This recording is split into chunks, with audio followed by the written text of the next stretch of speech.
কি বললেন? ওখানে আসছিলাম, আস্তে আস্তে দেখলাম একটা যুবক ছেলের এখানে কাটা প্যান, এখানে কাটা, এরকম প্যান পণ্যওয়ালা আছে না নাই? নাই মনে হয় 18 মাইলে নাকি? হ্যাঁ, তো তাদের বাপ মা কি দেখে না যে আমার ছেলেটাকে আমি যে টাকা দিলাম সেই ছেলেটা কি পড়ছে না পড়ছে সেটা আমরা দেখি না? হায় হায় হায় হায়। এ মুসলমান, জলসা শুনতে এসেও দেখলাম কাটিং করা প্যান। আমার ড্রাইভারকে আমি বলবো যে ওই প্যান্ট যদি গাড়ি মোছার জন্য দেয়, আমার গাড়ি মোছার জন্য, তাও প্যান্ট ব্যবহার করব না। কি বললেন? এ মুসলমান, আজকে ওই প্যান্ট পরে ঘুরে বেড়াচ্ছে জলসাতেও। এরকম 18 মাইলের লোক পাওয়া যায়।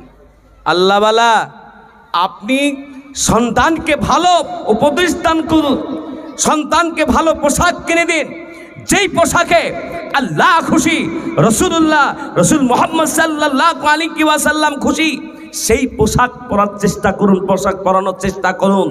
আপনারা চেষ্টা করুন, দেখবেন আল্লাহ সুবহানাহু ওয়া তাআলা আমাদেরকে আখিরাতে জান্নাত দান করবে। জোরে বলুন সুবহানাল্লাহ। আমার মুসলমান, আল্লাহ নবী সাল্লাল্লাহু আলাইহি ওয়াসাল্লাম বলেছেন, মান তাশাব্বাহা বিকওমিন ফাহুয়া মিনহুম, যে জাতির সাথে সম্পর্ক রাখবে তার সাথে হাসর নাসর হয়ে যাবে। মুসলমান, আপনাকে আমাকে চলে যেতে হবে, যাবার আগে আগে নবী মুহাম্মদ সাল্লাল্লাহু আলাইহি ওয়াসাল্লাম যে পরামর্শ দিয়েছেন, যে আদর্শ দিয়েছেন, সেই আদর্শ অনুযায়ী আমরা প্রত্যেকে চলবো। জেনে বলুন ইনশাআল্লাহ। মুসলমানের ছেলেরা, কত দাদা চলে গেল, কত বোন চলে গেল, কত মা চলে গেল, অন্ধকার কবরে আপনাকে আমাকেও যেতে হবে। আজ কবরবাসীরা বড় আনন্দিত। আজকে মসজিদের জন্য আমার সন্তানরা আমাদের কাছে কিছু হাদিয়া পাঠাবে। হাদিয়া মানে হলো আমাদের জন্য দোয়া করবে আর আমাদের জন্য কিছু দান করবে। আমাদের বাপ মারা আজকে কবরে বড়ই আনন্দিত। মুসলমান শুনে রেখে দিন, দয়াল নবী, মায়ের নবী, বিশ্ব নবী সাল্লাল্লাহু আলাইহি ওয়াসাল্লাম বলেন, ইজা মাতাল ইনসান ইনকাতা আনহু আমালুহু, মানুষ যখন মৃত্যুবরণ করে তার সমস্ত আমল বন্ধ হয়ে যায়, ইল্লা মিন সালাসাতিন, কিন্তু 3টা আমল তার বন্ধ হয় না। 3টা আমল বন্ধ হয় না। আজকে মুসলমান এই 3টা আমল করতে জানে না। আপনি আমি যখন মারা যাব, সঙ্গে সঙ্গে বাস কাটা শুরু হয়ে যায়। যখন আপনার কবর খোঁড়া শুরু হয়ে যাবে, কাফন আনা শুরু হয়ে যাবে, ইমাম সাহেব, শেখ সাহেব এসে এবার জানাজার নামাজ পড়ে দেবে। জানাজার পরে আর আপনাকে কাউকে দেখানো হবে না, খাড়ে করে নিয়ে এবার চলে যাবে ওই কবরস্থানে গিয়ে। এবার যখন রেখে দে 3 মুষ্টি মাটি দিয়ে সবাই যখন আসবে, এ মুসলমান, আপনার আমার 3টা প্রশ্ন কবরে করা হবে। কটা প্রশ্ন? জোরে বলুন, জোরে বলুন। ওই পিছনের লোকগুলো মনে মনে ভাবছে আমরা সামনে নাই, বলবো না। একবার জোরে সরে বলুন, কটা? 3টা। ওই 3টা প্রশ্ন, মান রব্বুকা, তোমার রব কে ছিল বলো, মা দীনুকা, তোমার ধর্ম কি ছিল বলো, মান নবিয়ুকা, তোমার নবী কে ছিল বলো। এই 3টা প্রশ্ন যদি উত্তরটা আসানো হয়ে যায়, এ মুসলমান শুনে রেখে দিন, আল্লাহ পাক রব্বুল আলামিন ওই কবরটাকে জান্নাতের ঘর বানিয়ে দেন। আল্লাহ পাক কবরটাকে শান্তির জায়গা বানিয়ে দেন, জান্নাতের টুকরা বানিয়ে দেন। কিয়ামত পর্যন্ত ওই কবরের সাথে একটা দরজা ফিট করে দেওয়া হয়। ওই জান্নাতের সুগন্ধ হাওয়া কিয়ামত পর্যন্ত কবরে পৌঁছাতে থাকে। এ মুসলমান, 3টা প্রশ্নের উত্তর যদি আমাদের না হয়, লা আদরি, আমরা জানি না। এ মুসলমান, ওই কবরের ভিতরে বড় আযাব শুরু হয়ে যাবে, কবরটা বড় অন্ধকারের ঘর হয়ে যাবে, ওই কবরে সাপ কিছু থাকবে। এ মুসলমান, ওই কবরের ভিতরে কত বড় বড় সাপ নিযুক্ত করে দেবে আল্লাহ, এক দংশন করবে, 70 গজ মাটির নিচে চলে যাবে, আবার মুখ দিয়ে ওঠাবে।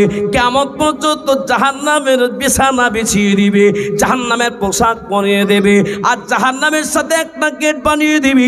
কিয়ামত পর্যন্ত ওই জাহান্নামের ঘর হয়ে যাবে। এ মুসলমান, আজকে আমরা কবরকে ভয় করি না, আজকে আমরা মওতকে ভয় করি না। যদি আজকে মওতকে ভয় করতাম তাহলে আজকে বাজারে ঘুরতাম না। মওতকে যদি ভয় করতাম মিথ্যা কথা বলতাম না। এই 18 মাইলের মনে হয় কেউ মিথ্যা কথা বলে না। বলে? এই জোরে বলেন, বলে? মিথ্যা কথা বলে? মুসলমান মিথ্যা কথা বলতে পারে? জোরে বলুন। আরে হ্যাঁ না না? কে বলছে হ্যাঁ গো? এ মুসলমান, জীবন চলে যাবে তারপরও মিথ্যা কথা বলবে না। এই মুসলমান শুনে রেখে দিন, মুসলমান মুসলমানকে দেখলে আপনারা সালাম করবে, মুসলমান মুসলমানকে দেখলে মুসাফা করবে। কিন্তু মুসলমান আজকে অহংকারে চলছে, মুসলমানের ভেতরে অহংকার থাকবে না। এ আমার মায়েরা, আপনারা বিপর্দা হয়ে করবেন না, আপনারা বেনামাজি হয়ে চলবেন না, স্বামীকে গালি দিবেন না। 18 মূলের মা বোনরা মনে হয় মা বোনকে গালি, মা বোনরা মনে হয় স্বামীদেরকে গালি দেয় না? দেয়? দেয়? দেয়? আহা, এখানকার মা বোনরা তাহলে তো কঠিন ব্যাপার আছে। কিছু কিছু মা বোনরা মনে মনে ভাবছে যে মৌলভী সাহেবকে কেন ডেকেছে গো মুর্শিদাবাদ থেকে, আমাদের বদনাম করে দিল। আল্লাহু আকবার। নবীজি সাল্লাল্লাহু আলাইহি সাল্লাম জানিয়েছেন, স্বামী স্ত্রী মিল মহব্বত আল্লাহ পাক যদি কবুল করে নেয়, স্বামী স্ত্রী কথা বলাটাও হলো নেকি। যেটা বলো সুবহানাল্লাহ। কিন্তু আজকে স্বামীর সাথে ভালো সম্পর্ক নাই, কবরকে ভয় নাই তো সম্পর্ক ভালো থাকে? কি বললেন? কিছু যুবক ছেলে আছে, কিছু বিবাহিত ছেলে আছে, আজকে নিজের সুন্দরী স্ত্রী থাকার পরও অন্য মেয়েকে হ্যালো আই লাভ ইউ বলে না? বলে না? মনে হয় বলে না, মনে হয় বলছে। আহা, বড় কষ্টের কথা বলছি। আপনাদের কালিয়াচক থানার অন্তর্গত কোনো একটা গ্রামে আমি জলসা করতে গেলাম। দুটো বাচ্চা ছেলে এসে, বাপের কোলে একটা 4 বছরের সন্তান আর একটা 8 বছর বয়স, এসে বাপটা এসে একবার ডুকরি কাঁদতে কাঁদতে বলে, শায়েখ আপনার সাথে একটা কথা আছে। বলে কি কথা? বলে আমার এই ছেলেটাকে আপনার মাদ্রাসায় ভর্তি করব। তা আমি বলছি কাঁদছেন কেন? ভর্তি করবেন, ভর্তির সিস্টেম আমি বলে দিব। তো বলছে মৌলানা সাহেব কাঁদছে এই জন্যই যে আমার এই 4 বছরের সন্তানকে রেখে আর আমার 8 বছরের সন্তানকে রেখে